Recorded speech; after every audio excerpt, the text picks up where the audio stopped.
برادری از تاجیکستان بابو جان نوشتن که السلام علیکم و رحمت الله و برکاته.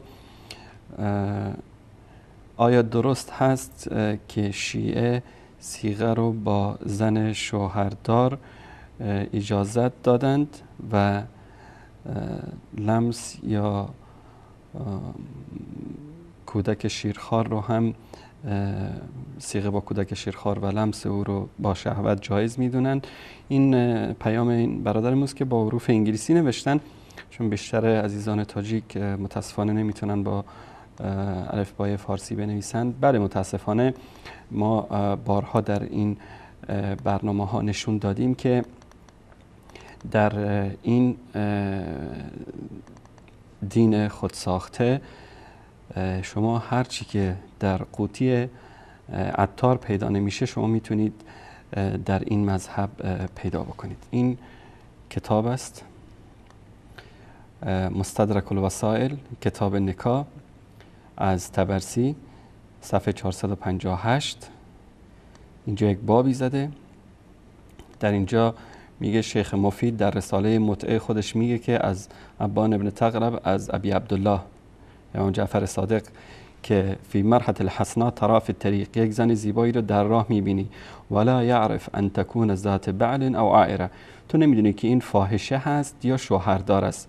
فقال، امام در جوابش گفت لیس هذا علیک، تو به اینش چی کار داری که فاحشه هست یا شوهر داره؟ انما علیک ان تصدقها، فقط تو یعنی پول بهش بده، صیغه باش بکن، کاری به این نداشته باش که ایشون شوهر داره یا شوهر نداره. این مطلب در کتاب مستدرک الوسائل طبرسی در صفحه 458 در باب نهم، باب تصدیق المرأة فی نفی الزوج والعده و نحوها. یعنی خلاصه یک فاحشه خانه به نام دین درست کردن که شما میتونید با هر فاحشه‌ای، با هر زن شوهرداری صیغه بکنید. یعنی شما فکر بکنید در این دین آیا یک مرد میتونه به همسرش اعتماد بکنه؟ آیا یک همسر به اصطلاح یک زن میتونه به شوهرش اعتماد بکنه که امروز در بیرون خونه با کدام فاحشه این نشست و برخاست داشته؟ یعنی هدف چیه؟ هدف از بین بردن به اصطلاح اون کانون گرم خانواده و اون غیرت و شهامتی که یک مرد مسلمان باید در برابر همسر خودش داشته باشه. در مورد صیغه با طفل شیرخوار هم این کتاب تحریر الوسیله است، دوستان نشون بدن. تحریر الوسیله، اینم شناسنامش، اینم صفحه 430 مسئله 12، اینم صفحه 431 ترجمهش.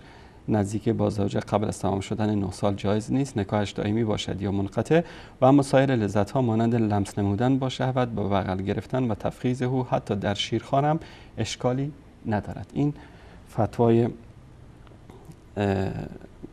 جناب امام بزرگوارشون آقای خمینی است که این گونه خود شما هر چی دوست دارید اسم بذارید، من در موردش چیزی نمیگم.